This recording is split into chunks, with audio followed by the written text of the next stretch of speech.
I will, I need a drink. I'm going to fucking pass out. My mouth is like Danny's flip-flop. So Dan, yeah. For all your victories, going back, I'm thinking the fight against Sean McGraw is what I'm thinking of. Where does that rank in your best fights? Thank you, Graham. Do you know what? Oh, sorry. That was great. I shouldn't be fighting in this weight. These guys are massive compared to me. I'm eating like 9 meals a day. You know, I can't fight this weight anymore. I showed I can hit really hard, and Sean took my best shots, like, you know, on his elbows, on his skull. My hands are broke, I think, so that's normal. I mean, you made it look at times quite easy. I know it wasn't. To be fair, it was. It's just for me, I'll be honest with you, that was nowhere near my greatest performance. You know, I'll be honest with you, I've had 6 camps. I'm sick of going to the gym. I'm looking in the bags and it's like, oh, but you know, the hard work and the foundation showed tonight, but yet, what am I going to do when I have a rest and then come back and we camp? I'm going to be savage. You know? So at what stage of the fight did you damage your hands? I didn't feel it till the end. You know, I knew they were broke, like, because I couldn't tense. But I still was, unlike Sean, I was still able to clench my hands and not poke him in the eye. He poked me in the eye, he headbutted me, he bit me. You know, he's been in the game long enough. When you're tired, you're old. It's common sense, it's part of the game. You know, and he bit me on the side of the head, made me bleed. He fucking poked me in the eye. You know, he was hitting me after the bell. But again, my experience, my composure, you know, just showed it's shone out. I'm looking forward to watching that fight because, you know, I'm going to look back, it wasn't my greatest performance, but again, to do that on my 3rd fight against a veteran like Sean, who's been in with them all, and nowhere near my weight, it's just, you know, it just shows the skills I got. You had a word with Sean after the fight. To be fair, you were very respectful. I've been respectful all the way through. I obviously got in his head from day one, and he looked back and he'd be ashamed of the way he acted, but his claim to fame now is that, you know, I did knock him out. No, I weren't looking to knock him out, honestly. I just want to get nice. I wanted to get 7 rounds of bare knuckling. Franco have done it, James Kennelly has done it, Sean George has done it. So I wanted to see what it was like to go 7 rounds. And I listened to my coach at the end of the day. He said, Dan, don't stand with him. I know you can. Just don't risk it, just move. And I did, and I rolled, I slipped, I leaned, and I just showed him. And what do you think of Glenn McCrory saying to us the best ever display of boxing he's watched in the BKB ring? Do you know what? Me and Glenn go back a long way, and I remember, like, you know, pointing up, he had the best shoes I've ever seen in my life. They were like proper boat sailor shoes. They're like gold. Every angle you look at them, they're different colours. Like, I want a pair of those, Glenn.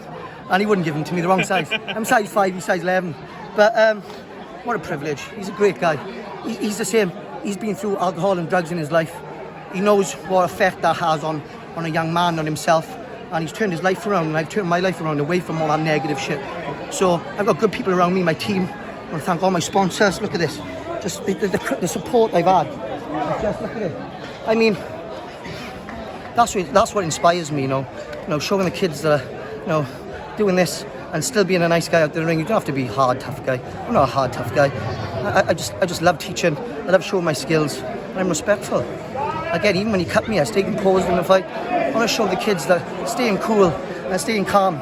Like James, I've got like 2 guys up with me, and a good friend of mine, he's known me since a young age, Joey, and his son is Down syndrome. And in the weigh-in, James was holding my belt and he said to me, Dan, the 5 C's. I said, what's that, son? Cool. Cool, calm. Cheers, champ. Cool, calm, champion, CHAPMAN, and collective. I thought, wow, I just had a life learned lesson of a young man who has a major disability, and he just showed me, when he said those 5 C's, I go, do you know what, James? You were right.